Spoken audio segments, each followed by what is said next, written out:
36 మంది చనిపోయారని గవర్నర్ దగ్గరికి వెళ్ళావు. 36 మంది పేర్లు ఇమ్మంటున్నా. రషీదు ఎవరైతే చంపారో వాళ్ళు అరెస్ట్ చేశాం.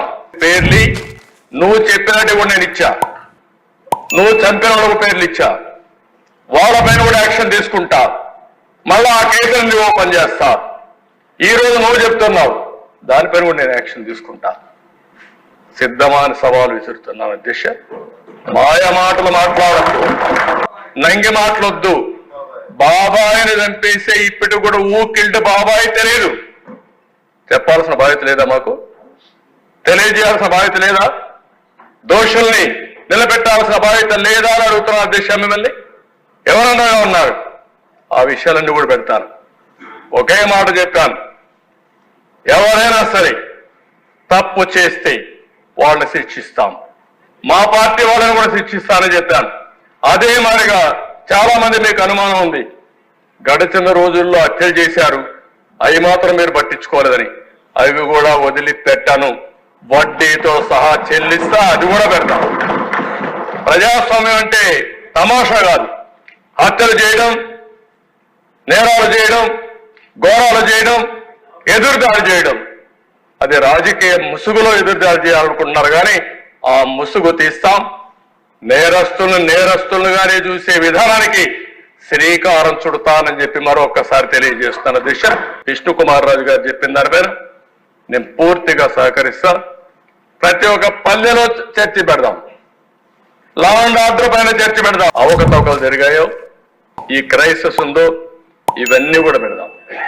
మాట్లాడితే 2,71,000 కోట్ల రూపాయలు బటన్ నొక్కారంట.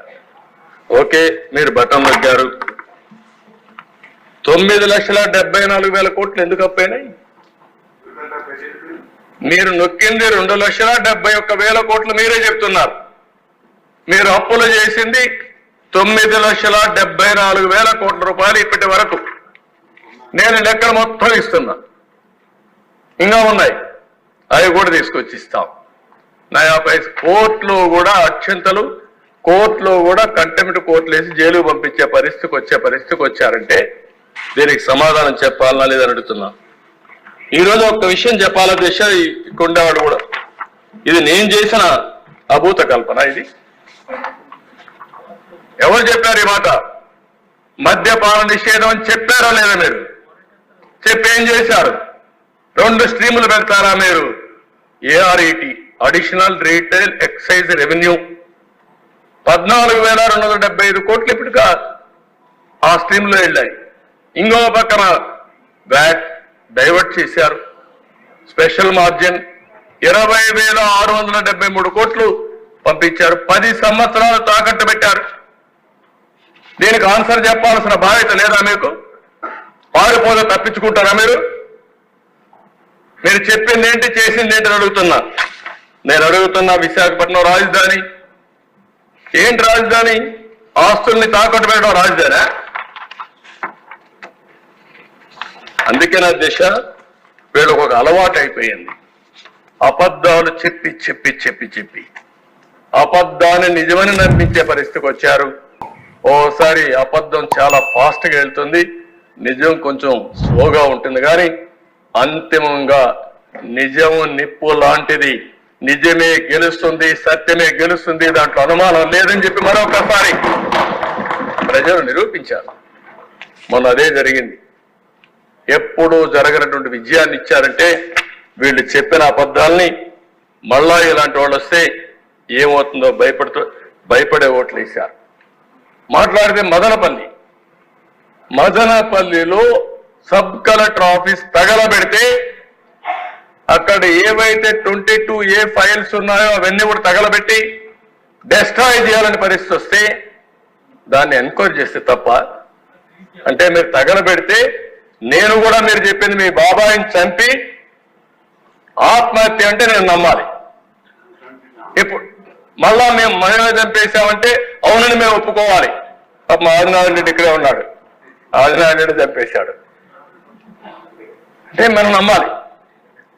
ఇప్పుడు అవన్నీ చేసిన తర్వాత ఇప్పుడేమంటారు? అక్కడ ఆఫీసు మళ్ళా ఏదో అగ్ని ప్రమాదం అంట. చాలా స్పష్టంగా దొంగలు చేసే పనులు ఇవే చేస్తారు అధ్యక్ష. కరుడు కట్టిన నేరస్తులు చేసే పనులు ఇవే. నిందితుల్ని నేరస్తులుగా పెడతారు. వాళ్ళు చేసిన తప్పులు తప్పించుకోవడానికి అడ్డదుడ్డంగా దాడి చేసే పరిస్థితి వస్తుంది. ఇంకో పక్క మాట్లాడుతూ ముచ్చుమర్రి ఒక బాలిక రేప్ చేసి చంపేశారు. వదిలిపెట్టలేదేమేం, అరెస్ట్ చేశాం.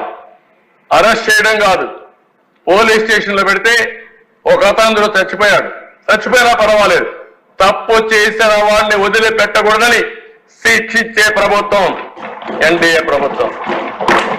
చంద్రబాబు నాయుడు గారి ప్రభుత్వం మీద 50 రోజుల ప్రభుత్వం మీద మామూలుగా అయితే అసెంబ్లీలో ఇంతసేపు మాట్లాడాల్సిన పరిస్థితి.